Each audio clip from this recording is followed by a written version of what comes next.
Pak, ini kaitannya dengan literasi keuangan. Iya, Pak. Sekarang ini ada fenomena, sekarang ini di masyarakat Sumbawa nih teman-teman ya.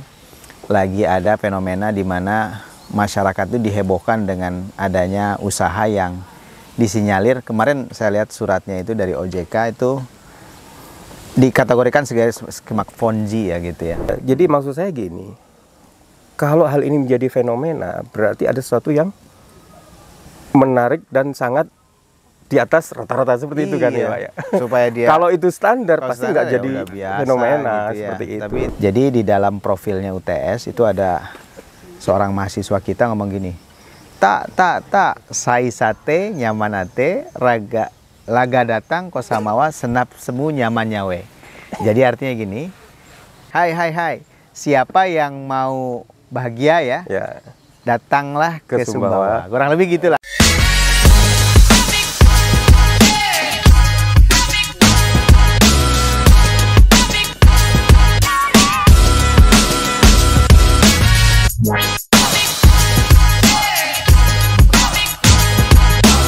Assalamualaikum warahmatullahi wabarakatuh. Kembali lagi bersama saya Hairul Hudaya di acara Bincang-Bincang Rektor. Di episode yang ke-45 kali ini kami berbincang-bincang di ruang publik kreatif di salah satu spot yang jadi favorit ini bagi para mahasiswa kami, para dosen untuk healing di sini. Tempatnya healing karena memang enak sekali. Dan pada kesempatan kali ini teman-teman semua, saya ingin mengangkat topik itu mitra-mitra kampus kita, Universitas Teknologi Sumbawa dari berbagai lini ya. Tapi di sini alhamdulillah ada dua tamu spesial kami, mitra strategis kami. Yang pertama itu adalah dari KPPN, Kantor Pelayanan Perbendaharaan Negara. Di sini ada kepalanya langsung, Bapak Aziz Mutohar. Assalamualaikum Bapak. Waalaikumsalam. Sehat-sehat ya Pak ya? Alhamdulillah. Alhamdulillah. Sejak kapan penugasan jadi kepala KPPN itu Pak? November tahun lalu, berarti hampir 1 tahun nih. Hampir 1 tahun ya? Hampir 1 tahun nih. Ya, jadi beliau adalah kepala KPPN kita dan nanti kita akan banyak mengeksplor tuh. Mungkin teman-teman kita semua belum banyak tahu apa itu KPPN, tupoksinya dan lain sebagainya. Nah, selanjutnya saya juga di sini kedatangan tamu mitra strategis kami, salah satu partner yang menjadi kawan sejati bagi UTS ini, salah satu perbankan. Beliau adalah Pak Imam Supriyadi, Kepala Pimpinan Cabang dari BSI Bank Syariah Indonesia di Sumbawa. Assalamualaikum Pak. Waalaikumsalam warahmatullahi wabarakatuh.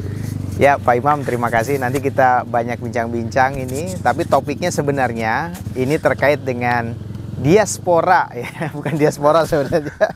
Kalau diaspora itu biasanya orang Indonesia yang kemudian melanjutkan studi atau melakukan pekerja di luar negeri. Tapi kalau ini adalah orang yang mungkin aslinya lahir dan besar tidak di Sumbawa, tapi kemudian bertugas ke Sumbawa, nah, gitu bercandanya.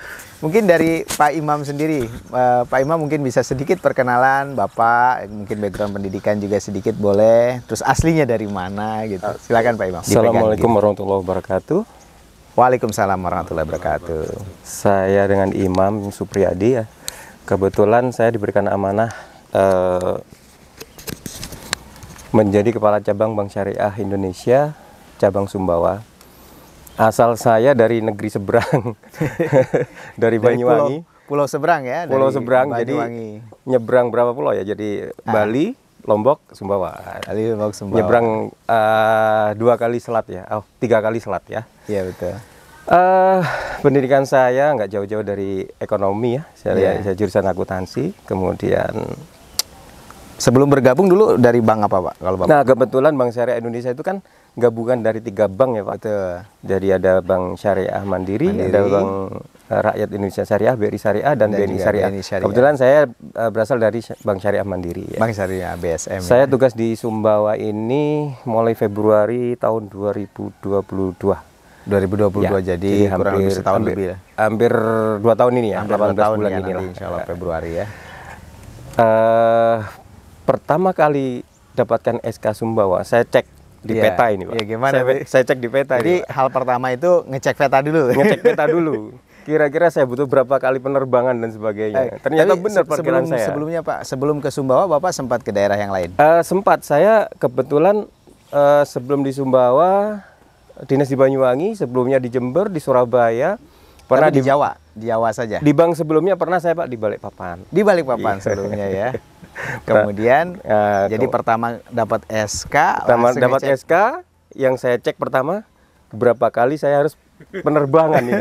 Apakah bisa langsung nggak? Waduh, ternyata nggak bisa. Iya. Tapi sebelumnya pernah nggak ke Sumbawa? Sebelumnya misalnya Belum pernah, Pak. jadi penugasan pertama langsung ke Sumbawa ya? Betul. Kayaknya kita punya ini yang sama nih. Iya, betul. Pengalaman yang sama nih. Ya. Gimana? Jadi setelah ngecek peta? Jadi ngecek peta, cek penerbangan, ternyata Heeh. karena saya posisi rumah di Banyuwangi, Iya. berarti saya harus pikir lewat Bali kah atau lewat Surabaya? Betul. Ya. Iya, Ini iya. unik juga nih. Kalau Kalau lewat Bali saya juga butuh waktu sekian lama. ya, Kemudian saya cek juga penerbangan di Sumbawa, ternyata hanya sekali, Pak. Ya. betul, hanya sekali. Hanya pagi sekali. hari. Berarti saya harus nyari penerbangan yang direct dari Surabaya yang bisa connecting. Iya. Nah, Kalau ternyata pada saat pertama kali itu saya nggak dapat tiket. Iya. Adanya tiket dari Banyuwangi ke Denpasar, Betul. kemudian lanjut siangnya Denpasar Lombok. Lombok. Jadi saya harus nginep sehari di Sehari. Lombok, besoknya paginya bisa Iya. terbang ke Sumber. Karena nggak ada yang pas itu. Cuman ada sesuatu yang ini Pak, yang menarik Pak. Pak Imam. Sekitar jam 12 malam Heeh. dikonfirmasi oleh pihak maskapai bahwa Iya. penerbangan dari Banyuwangi ke Denpasar dibatalkan. Waduh, itu sering banget itu. Dan satu-satunya Dan lagi kan. satu-satunya dan mendekati hari H besoknya Hari berangkat. habis saya berangkat. Ya alhasil ya akhirnya saya naik darat pakai mobil langsung ke bandara Ngurah Rai Ngerarai. dan mepet juga waktunya. Begitu betul. sampai udah panggilan nih. Oh iya. Penerbangan ke Lombok. Ya Oh, itulah jadi cerita suka duka pertama. pertama itu, Pak. Jadi yang pertama ngeliat peta. Terus gimana kira-kira apa bayangan awal gitu terkait dengan Sumbawa dan kemudian sekarang Pak Imam? yang saya kenal pertama itu hanya susu kuda liar, Pak. Jadi terkenalnya Sumbawa dari pikiran kita itu udah Iya, susu kuda liar. susu kuda liar yang Iya, pertama. iya. Terus kemudian udah pernah minum susunya belum di sini? Belum, Pak. Oh, belum juga. Waduh, udah mau 2 tahun ini. Saya udah pernah sekali. Udah, ya, gitu. Pak. Iya. Kemudian pada saat terbang pertama dari Lombok ke Sumbawa itu, kalau Lombok sih udah ini ya udah beberapa kali. Penasaran aja dari Lombok Sumbawa, ternyata dekat hanya 25 menit ya. Nah, cuman pada saat itu saya lihat ini Arab apa Sumbawa ya? Dari atas kelihatan coklat semua ya. Oh iya. Ini padang. Karena itu bulan apa? Mohon maaf, Februari. Februari, Pak. Februari Jadi sebenarnya masih agak hijau ya. ya. Betul. Cuman Tapi secara umum udah banyak yang botak-botak. botak-botak. Iya. Oh iya, seperti halnya di Madinah itu Betul, ya atau di betul. Arab Saudi kan kelihatannya memang coklat sekali. Iya. Iya. Ya, Oh, keren. jadi ngelihatnya itu. Kalau dari sisi bayangan Pak Imam ketika pertama kali datang atau mungkin sebelum datang gitu ya, melihat dari sisi culturalnya atau mungkin tradisi atau adat istiadat bagaimana itu pandangan Pak Imam sebelum dulu datang ke sini gitu?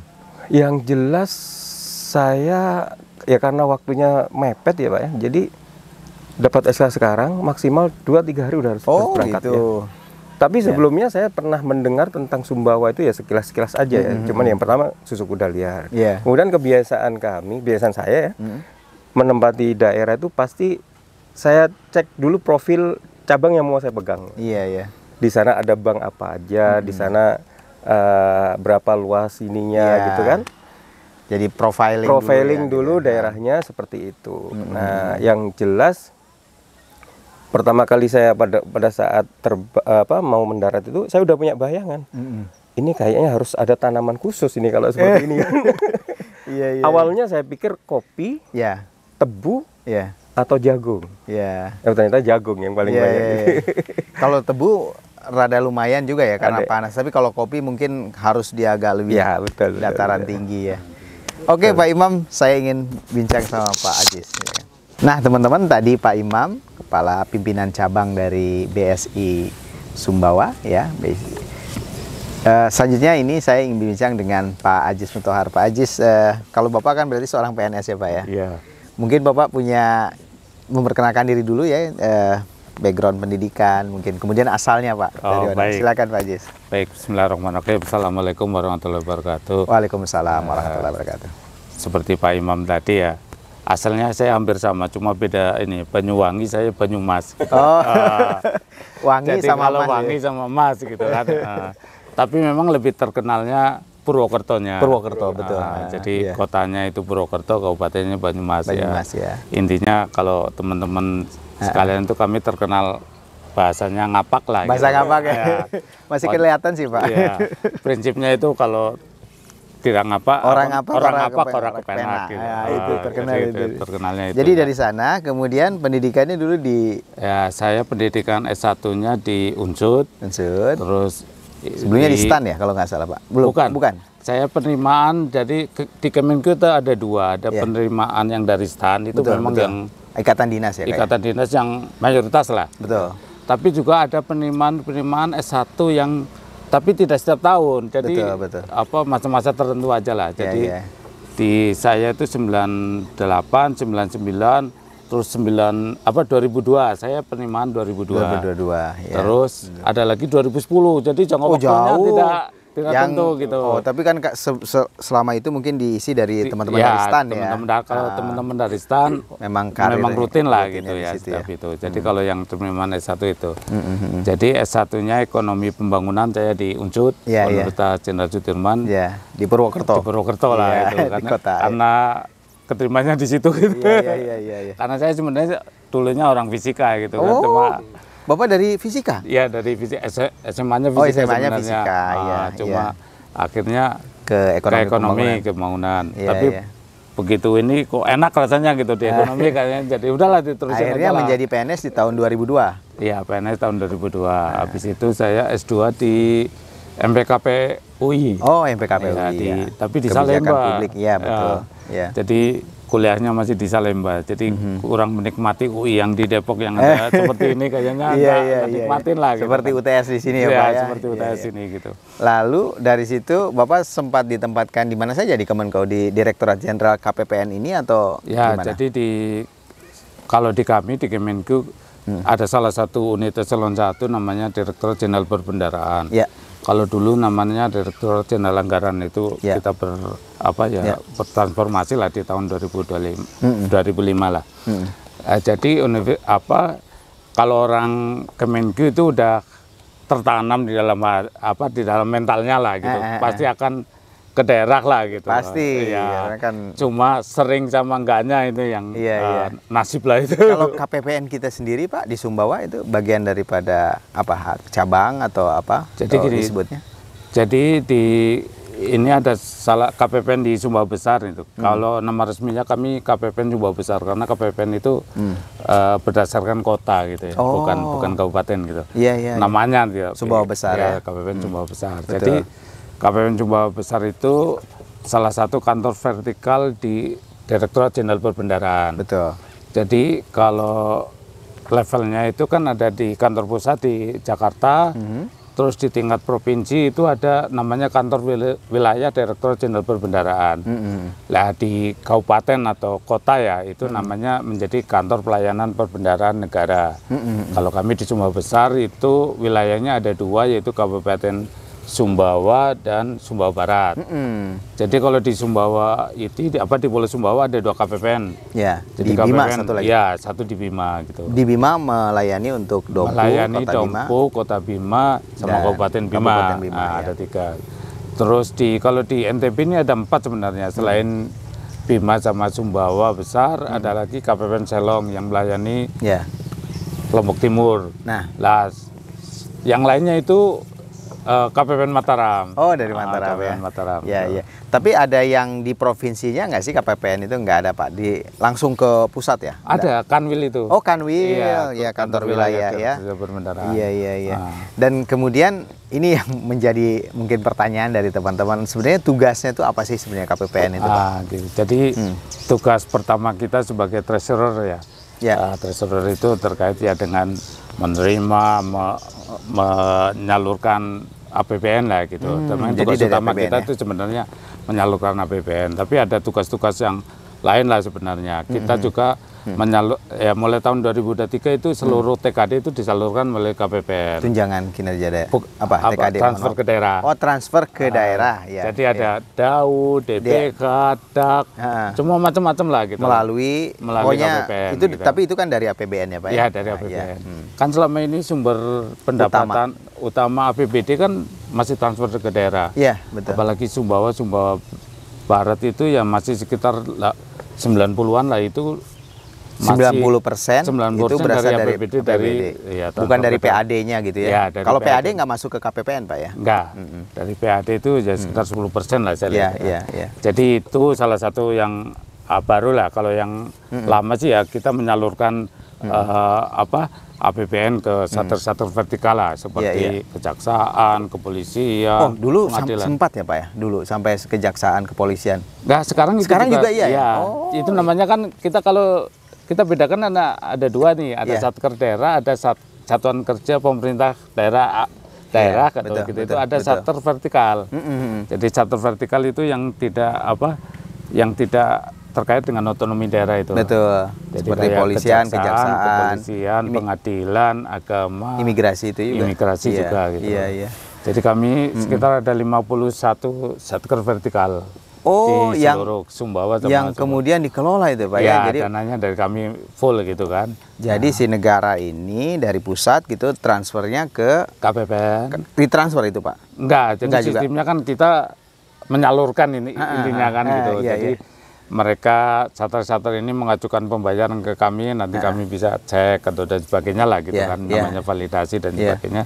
Kalau memenuhi syarat ya kita salurkan. Kalau boleh tahu Pak, itu memang pengajuannya itu per termin pengajuan atau Bapak punya waktu-waktu tersendiri untuk kemudian bisa dicairkan ke pemerintah daerahnya misalnya? Kalau pemerintah daerah memang ada jadwalnya ya. Ada jadwalnya. Contoh kayak DAU itu kan, DAU kan sekarang ada dua ya, ada yang spesifik, ada yang blok grant ya. Betul. Kalau yang blok grant itu dia itu setiap tanggal terakhir bulan sebelumnya.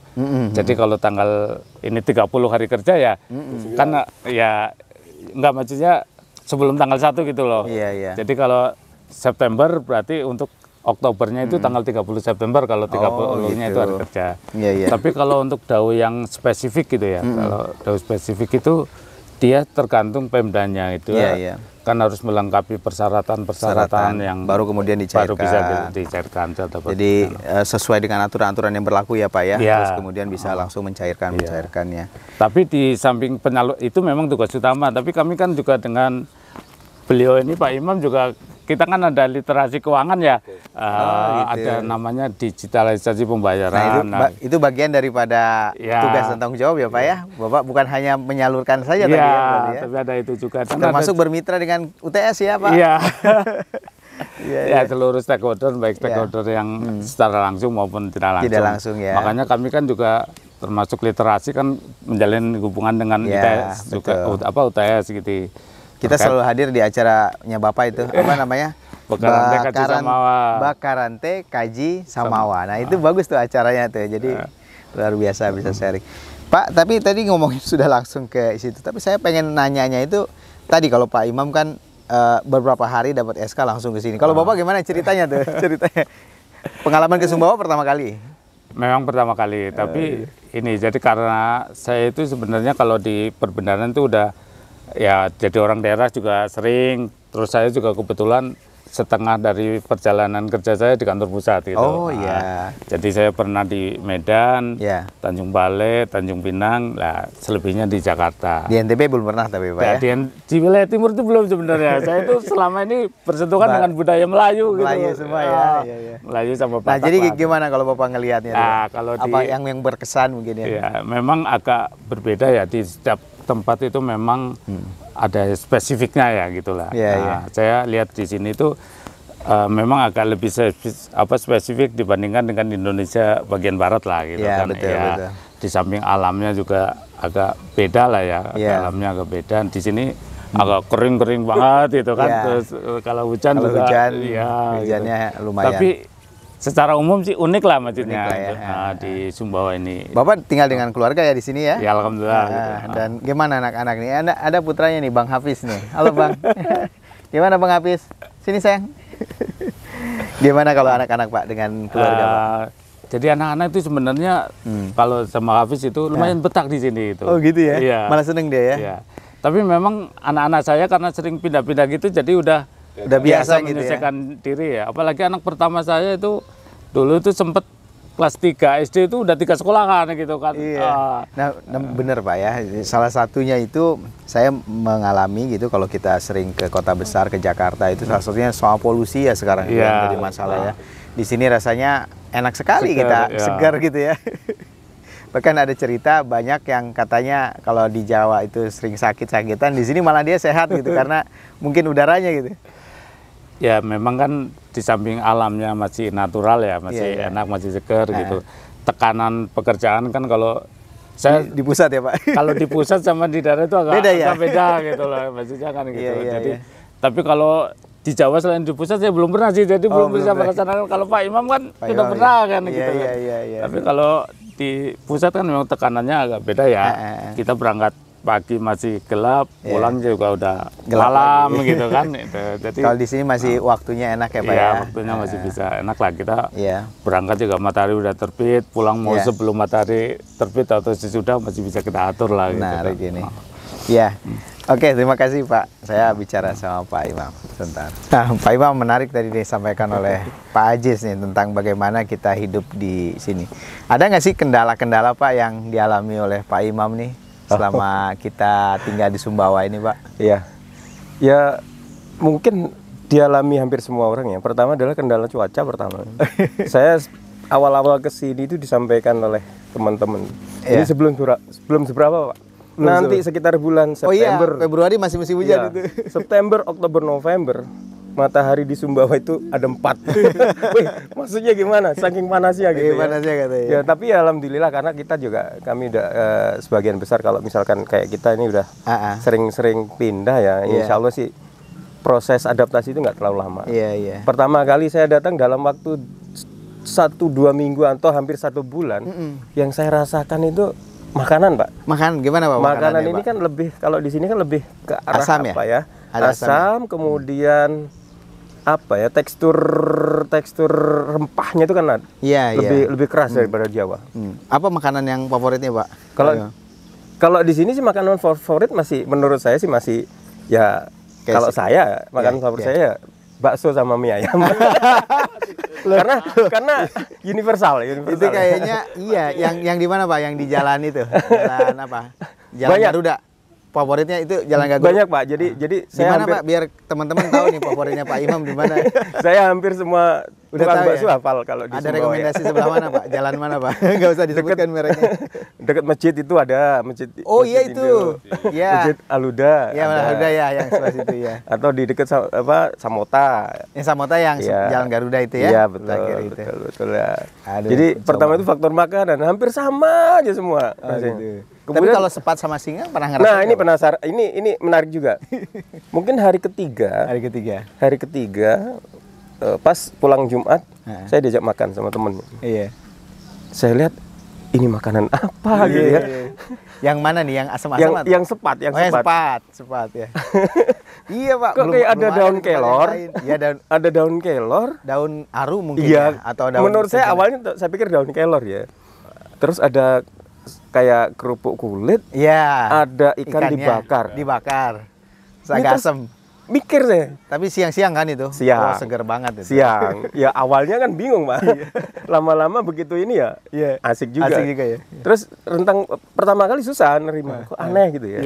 Kemudian berjalan waktu ternyata ada 2 macam ya. Ada yang kuahnya bening, ada yang pakai santan. Oh iya.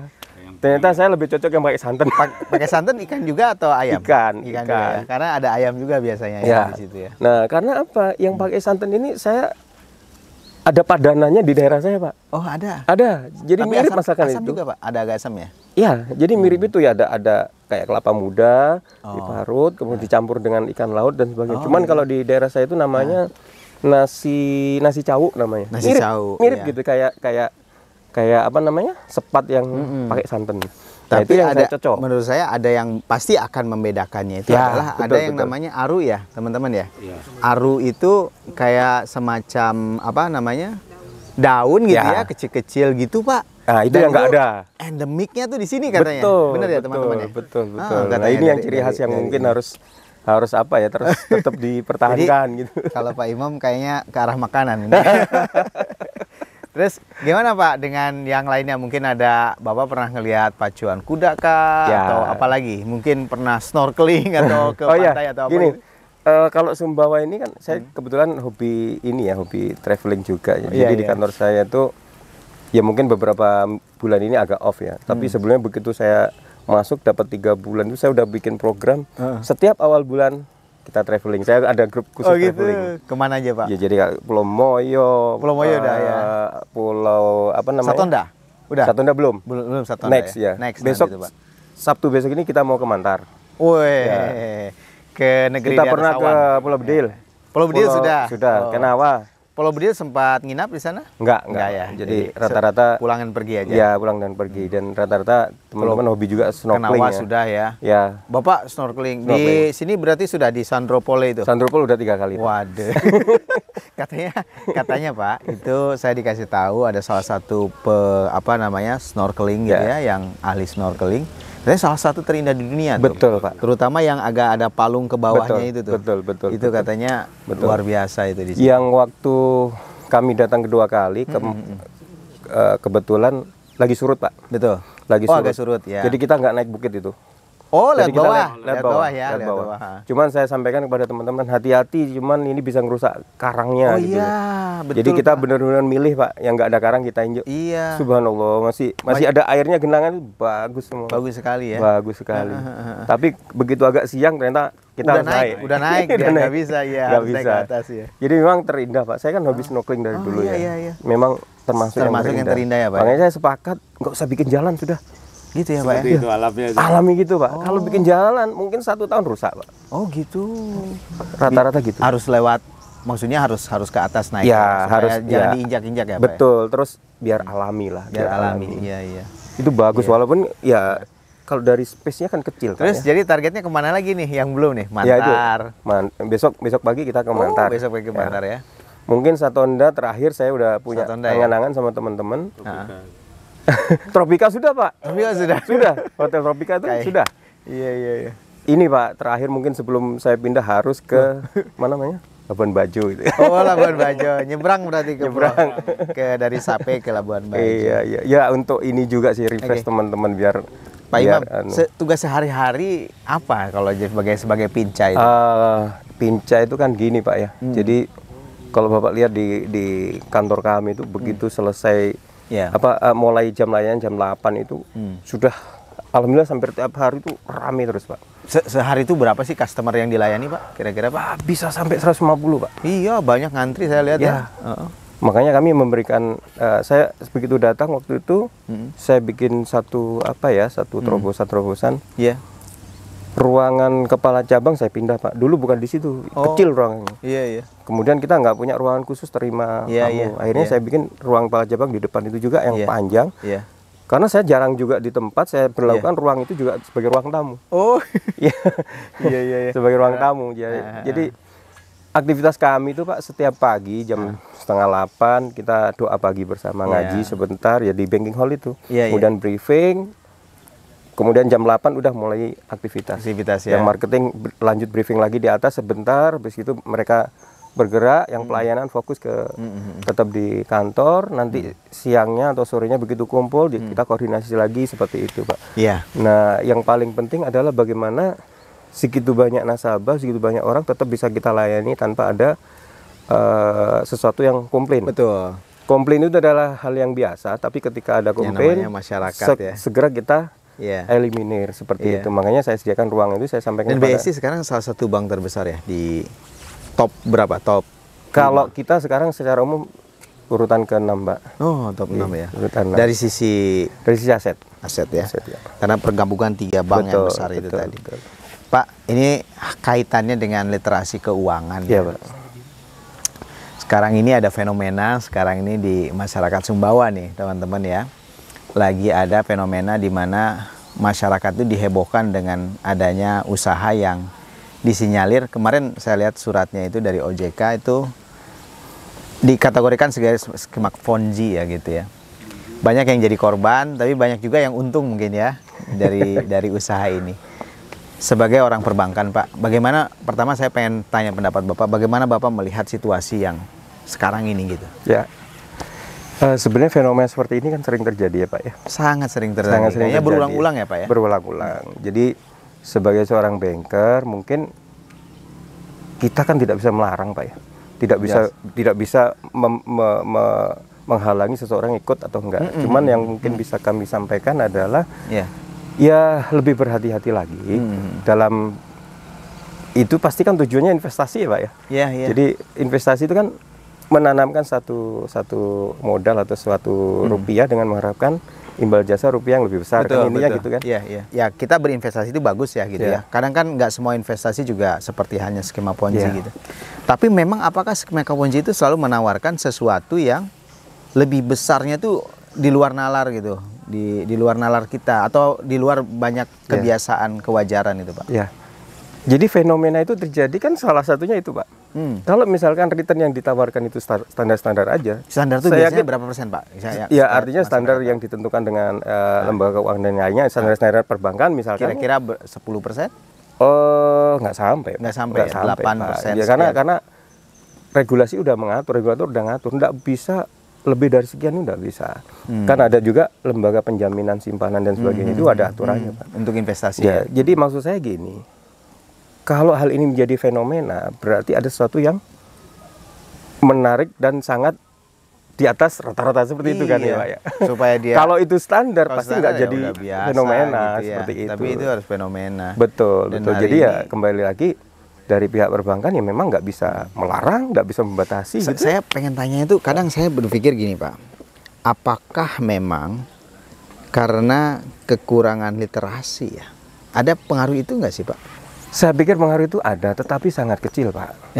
Saya yakin teman-teman atau masyarakat sudah tahu. Itu saya pikir. Sudah tahu Pak. Dan bahkan ya mohon maaf dengan segala hormat, mungkin banyak public figure gitu ya, saya bisa sebut public figure, orang yang dari sisi literasi keuangan rasanya nggak kurang tuh gitu, tapi ternyata masih juga gitu terjerumus ke sana. Dan kemudian ya sekarang akibatnya adalah saya nggak tahu ya apa yang akan terjadi di Sumbawa ini, karena ini luar biasa. Bapak pernah dengar produknya ini gitu sebelumnya di tempat yang lain Pak dengan nama yang sama gitu? Kalau nama yang sama belum pernah Pak. Belum pernah, cuman ya, yang skema mirip seperti ini kan sudah banyak sebenarnya. Tapi yang menarik teman-teman semua, saya tanya di teman-teman di Jakarta kemarin, nggak ada yang dengar produk ini. Yang ada itu hanya di sini, di Sumbawa dan di Lombok gitu. Ini menarik Pak. Kenapa menurut Bapak kenapa menyasar kok Sumbawa sama Lombok ya? Ya mungkin saya ya walau alam ya Pak ya. Yang jelas kalau menurut saya pribadi mungkin pertama dilihat ada potensi di sana, gitu ya. Mungkin potensi di sana.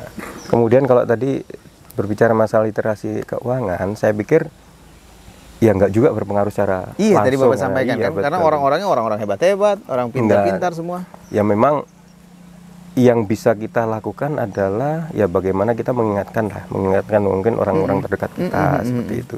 Cuman kembali lagi ya pada intinya kita nggak bisa menolak, nggak bisa membatasi seperti itu. Skema Ponzi itu kan ada terus Pak. Ada terus Pak. Selalu ada. Dan bahkan saya dengar walaupun sekarang tutup pasti akan muncul lagi dengan nama-nama yang lain. Dengan nama-nama yang lain, dengan skema yang lain. Katanya ini ada trading, ada penjualan dan lain-lain. Walaupun itu mungkin dari sistem bisa dibuat-buat ya Pak ya. Tapi ternyata karena apa ya? Bapak melihat ada dari sisi apa ya? Selain kesulitan keuangan kah atau apa ya? Kira-kira mekanisme kok ada terus gitu loh. Dan nggak sadar-sadar gitu.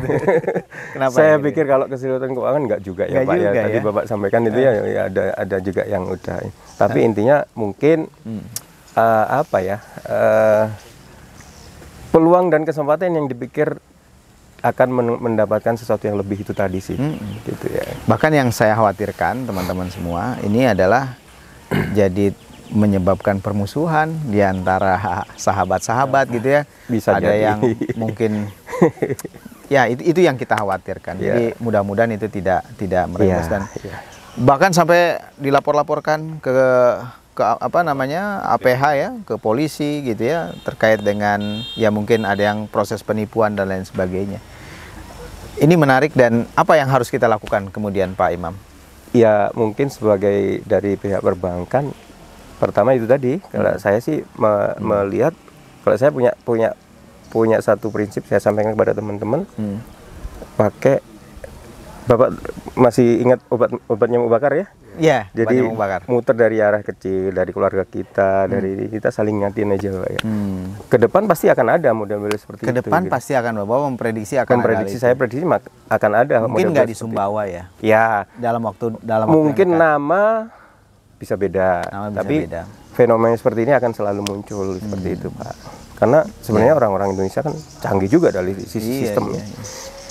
Saya mendengar katanya memang cerdas juga orang yang membuat itu. Membuat orang ingin menginvestasikan lebih gitu. Istilahnya top up katanya. Dan itu dalam promo yang sangat besar. Artinya mungkin bagi hasilnya akan lebih besar lagi. Dan semua orang pada top up. Setelah itu amblas. Hangus. Artinya ya ini harus sesuatu yang patut diwaspadai teman-teman ya, oleh kita semua. Ya kita punya keyakinan juga kan, agama dan keyakinan masing-masing ya, kalau bisa ya memang harus dihindari. Betul. Terima kasih Pak Imam, saya ingin diskusi sama Pak Ajis. Nah Pak Ajis, ini nggak ada habisnya ini ngebahas tentang skema Ponzi ini. Luar biasa ya ternyata Sumbawa bisa sedemikian terdampaknya juga masyarakatnya, karena ini menyangkut cukup luas masyarakat Sumbawa, hampir setiap elemen masyarakat kemudian terdampak gitu. Saya nggak ngomongin ke skema Ponzi karena mungkin bukan bidang Bapak di sana. Saya ingin lebih memperdalam soal masalah APBN nih Pak. Oke, siap. Nah, apakah Pak APBN itu kan sebenarnya ya mandat dari negara kemudian untuk disalurkan ke pemerintah daerah. Nah, selama ini Pak, apakah ada instrumen yang mengukur apakah APBN itu uang rakyat yang kita sama-sama kumpulkan itu kemudian memiliki dampak atau memiliki apa ya namanya itu sesuai nggak dengan penyalurannya atau apa gitu? Bagaimana Bapak melihat itu Pak? Baik, terima kasih. Jadi memang APBN kita sekarang ini kan sasarannya juga dari kita mulai setelah ada undang-undang desa itu dari masyarakat desa, kan ada dana desa. Betul, ada dana desa. Ya, dana desa yang udah sekarang makin lama makin meningkat kan nilainya gitu sebagai sumber itu. Terus ada juga yang APBD, terus satu vertikal ya. Memang kita ada ini, kalau di kami di fokus ada namanya kinerja pelaksanaan anggaran gitu loh. Kalau di satker satker vertikal itu kita ada ukurannya itu. Jadi setiap tahun itu kayak semacam ada rankingnya lah gitu. Gitu ya? Jadi untuk setiap apa tuh Pak kalau itu? Jadi rankingnya? itu salah satunya kan ada kinerja terkait dengan perencanaan, kinerja terkait dengan pelaksanaannya, terus kinerja terkait dengan capaian output gitu loh. Jadi outputnya pun kita hitung juga. Nah, itu yang kalau charter vertikal kan udah jelas ya. Tapi kalau untuk yang charter Pemda dan dana desa, kita setiap penyaluran itu ada syarat-syaratnya. Syaratnya misalnya Pak? Misalnya contoh kayak dana desa itu. Itu nanti ada laporan bagaimana kemajuan penanganan stunting. Itu juga dilihat sama Bapak ya? Itu harus kelihatan uangnya ini buat apa gitu ya. Di samping itu juga jadi katakanlah dana desa itu kita kan ada berapa tahap nih. Jadi untuk katakanlah tahap kedua ini harus kita minta dulu capaian outputnya gimana gitu. Kalau tahap 1 kita minta capaian output tahun lalu gitu loh. Gitu. Ada apa enggak gitu. Jadi outputnya itu pernah nggak ada satu kasus Pak, Bapak tidak mencairkan karena outputnya tidak ini misalkan. Ada hal yang kayak gitu nggak Pak? Pernah. Itu kalau memang outputnya nggak kecapai, nggak akan kita kasih untuk tahun berikutnya. Sanksinya adalah tahun berikutnya atau dana cair selanjutnya. Kalau itu bertahap, katakanlah untuk tahap 1 kan karena itu kan kayak semacam uang muka dulu ya. Jadi kita outputnya itu output tahun sebelumnya. Gitu. Tapi untuk tahap 2 kita output yang tahap 1 gitu loh. Terus tahap 3 ya kita output sampai tahap 2 seperti apa. Lah kadang-kadang kita biasanya nih kalau contoh yang agak gampang dana desa ya. Ternyata di dana desa itu di output kedua ini ada bermasalah nih. Diselewengkan oleh kades kepala atau desa apa, atau apa gitu. itu. Nah, itu nanti yang tahap 3-nya tetap kita stop gitu kan. Ya, sampai urusannya ini ya beres gitulah ya, gitu. jadi punya kewenangan untuk itu Bapak Iya, ya. pasti ada kewenangan. Jadi sampai ke tidak sana. bisa kita apa gelontorkan asal itu aja gitu. Kalau uangnya itu sendiri sebenarnya Bapak nggak turun ke sini kan, ke rekening yang di sini gitu, atau maksudnya sebelum disalurkan sana itu tetap dari negara gitu ya? Jadi, hanya administratif aja di sini.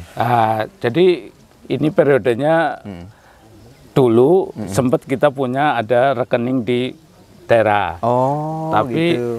kita Kalau sekarang terapkan namanya treasury single account gitu loh. Jadi seluruh pengeluaran negara itu bersumbernya dari satu rekening. Oh, namanya rekening kas umum negara gitu loh. Oh, tapi dari berbagai macam perbankan itu, Pak? Ya, dari berbagai macam perbankan. Nanti kan ada namanya bank operasional 1, bank operasional 2 yang jadi ada yang khusus pembayaran gaji kayak BSI kan bisa gaji itu bisa BSI lewat ke BSI. BSI ya? Ya, bisa gitu. Jadi masing-masing orang, tapi yang jelas di Bank Himbara itu semuanya gitu Himbara, kan. ya, Di betul. Bank Himbara itu. Jadi masing-masing bank ini punya ya ada kita bagi-bagi tugas-tugasnya gitu lah. Tapi semua penyaluran itu bisa. Tapi penyaluran itu hampir semua kita lihat perbankan semua. Nah, makanya kami juga kerjasama dengan perbankan, terutama di Himbara, untuk kita ada program cashless lah maksudnya. Ya. Jadi tidak ada lagi zamannya itu APBN itu ambil dari uang cash. Pakai karung kayak itu. Ya, makanya pakai koper ya. Ya, makanya kita juga udah cashless sekarang. Sosialisasikan CMS ya Pak ya. Iya, CMS, terus ada juga kartu kredit. Dengan kartu kredit ya. Jadi sekarang pembayaran APBN itu kita dorong untuk yang UP itu pakai kartu kredit itu gitu loh. Nah, sekarang kartu kredit itu pun ada dua, ada kartu kredit yang Visa Mastercard itu, ada juga kartu kredit domestik namanya yang pakai GPN itu. Jadi pakai kris Visa gitu. Jadi itu makin lama makin lebih mudah lah gitu. Berarti Bapak mengelola untuk KSB dan juga Sumbawa. Ya? Dan in total gitu, karena ini sebenarnya bisa di source secara umum gitu, bukan suatu rahasia, berapa nilai untuk semuanya itu Pak dikelola? Ya, secara detailnya untuk KSB dan Sumbawa kita sekitar 2 triliun ya. 2 triliun ya? Ya, 2 triliun itu sekitar, jadi sekitar 500 sekian miliar itu untuk yang satelit vertikal, yang tadi yang vertikal gitu, polisian, kejaksaan dan sebagainya. Sisanya, yang sisanya itu TKD, transfer ke daerah ya, sekitar hampir 2 triliun sebenarnya itu. Hampir 2 triliun kita 2,5-an lah gitu. 2,5. Masing-masing. Gitu. Apalagi KSB kan dana bagi hasilnya lumayan besar juga. Luar biasa gitu. Itu. Ya. Tapi kemudian Bapak kan harus semua laporan itu terpusatnya di Bapak ya? Semua laporan fisiknya enggak juga? Oh enggak. Jadi tadi output itu maksudnya? Ya, yang penting laporan aja. Sebenarnya kita itu kalau untuk sektor vertikal itu kan kita ada pembagian kewenangan lah ya. Dan pemeriksaan itu bukan di Bapak kan? Ya, pemeriksaan keuangannya di sana. Keuangan gitu. Di detailnya di sana. Ya? Terus kalau untuk yang TKD ya ada mekanismenya. Tapi intinya gini, karena kami kan sebenarnya udah pakai udah pakai teknologi informasi gitu loh. Jadi kalau dulu KPPN itu banyak tamunya. Iya. Banyak tamunya. Pasti. Iya. Tadi ada 50 ya? Iya. Di bawahnya ya? Yang satu vertikal itu pokoknya kalau akhir tahun tuh sampai penuh kan. Kalau sekarang nggak ada lagi. Terus SDM berapa orang Pak di sana Pak? SDM kami 16 termasuk saya. Oh 16 ya? Iya. Background pendidikan apa Pak? Barangkali ini teman-teman yang lulusan UTS ini kalau mau berkarir itu biasanya di bidang apa background pendidikannya? Di program studi apa biasanya? Yang biasanya banyak sih ekonomi pembangunan. Ya, ekonomi pembangunan, akuntansi. Sebenarnya kalau S1 penerimaan S1 itu hampir semua jurusan ada sih sebenarnya. Ada ya? Termasuk sastra yang juga ada. Khusus di kantor Bapak? Kalau di kantor saya karena kebanyakan kan dari STAN. Oh ya, jadi saya akuntansi gitu. Ya akuntansi lah. Sama perbendaharaan negara sebenarnya. Negara. Oh, ada jurusan perbendaharaan negara, Pak? Ada kalau di STAN. Oh, di STAN ya. Iya. Kalau yang umumnya mungkin akuntansi itu ya. Manajemen lah gitu, ekonomi pembangunan. Ekonomi lah buatnya itu. Iya.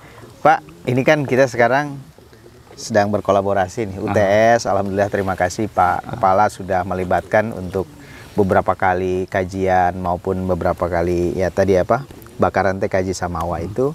Dan itu menurut saya sangat apresiasi Pak, karena kita bisa saling berkolaborasi dan bisa saling memberikan masukan-masukan. Kami punya para ahli-ahli di bidang ekonomi pembangunan, di bidang akuntansi dan sebagainya. Nah, harapan Bapak nih terhadap universitas gitu ya. Menurut Bapak poin apa yang kemudian bisa dikaji bersama gitu? Misalnya Bapak katakanlah kekuatan yang dimiliki UTS kemudian dengan bersinergi itu bisa apa namanya saling menguatkan gitu. Di bidang apa Pak kira-kira Pak? Baik. Kalau Jadi dengan universitas. kami karena kedepannya ini agak berbeda ya, ada shifting pekerjaan gitu loh.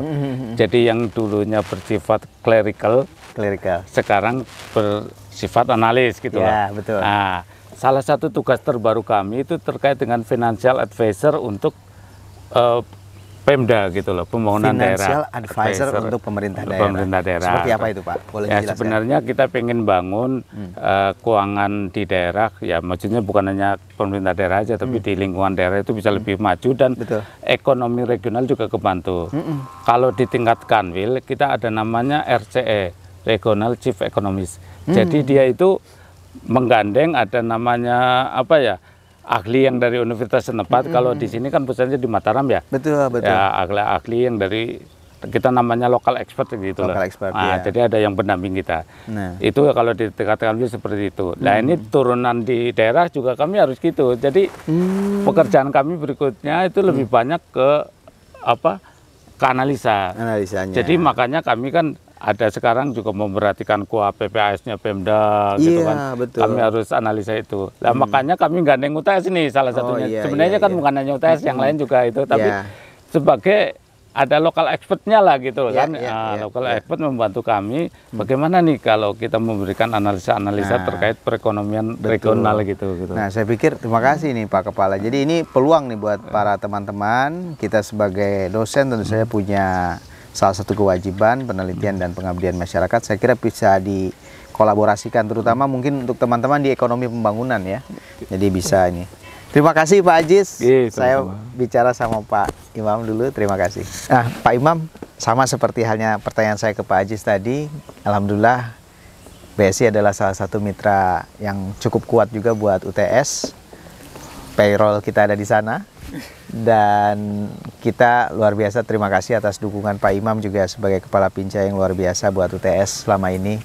Bantuan, beasiswa, dan lain sebagainya. Jadi anak-anak mahasiswa ini sering minta proposalnya ke Pak Imam. Dan selalu didukung oleh beliau. Terima kasih.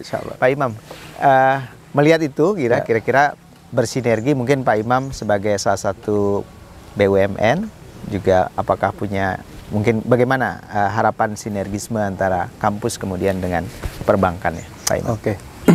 Alhamdulillah sekarang ini kan yang udah kita jalankan kan banyak ya Pak ya. Ya. Jadi harapannya memang karena kami melihat UTS ini adalah salah satu perguruan tinggi terbesar di Sumbawa. Ya. Dan kami pun ada peluang beberapa pegawai itu mungkin di bidang pendidikan ada yang berminat S2 Pak. Iya, ayo Pak Imam. Saya sampaikan Sebelum pindah nih Pak Imam nih.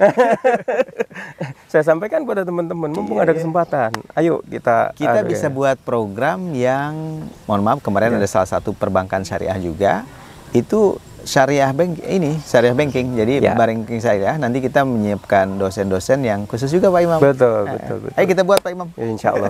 Jadi kolaborasi yang sudah terjadi saat ini adalah mungkin masih ada peluang kita tingkatkan. Betul. Jadi dalam hal mungkin sesekali ada kuliah umum tentang perbankan dan sebagainya. Betul. Bahkan saya pribadi pernah ngajar di sini dapat 4 kali pertemuan Pak, di ekonomi Pak. Iya. Dan itu direkognisi oleh pemerintah Pak. Iya betul. Dari program namanya praktisi mengajar. Betul. Iya. Nah itu bisa terus ditingkatkan Pak. Terus nanti kami juga akan sampaikan pada teman-teman. Iya.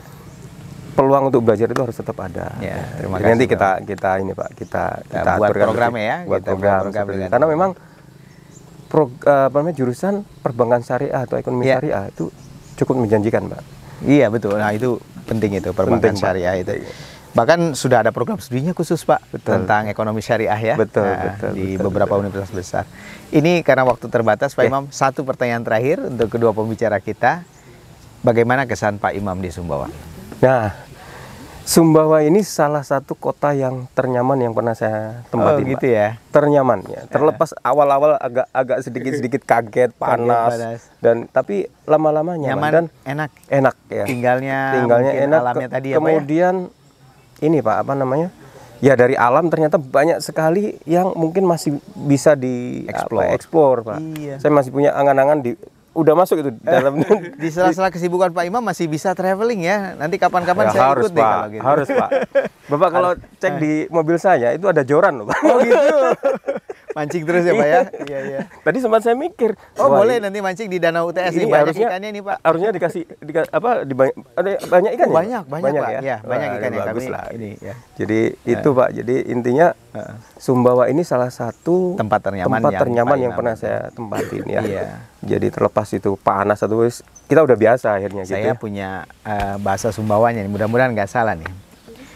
Jadi di dalam profilnya UTS itu ada seorang mahasiswa kita ngomong gini, tak, sai sate nyamanate, laga datang kosamawa senap semu nyamannya we.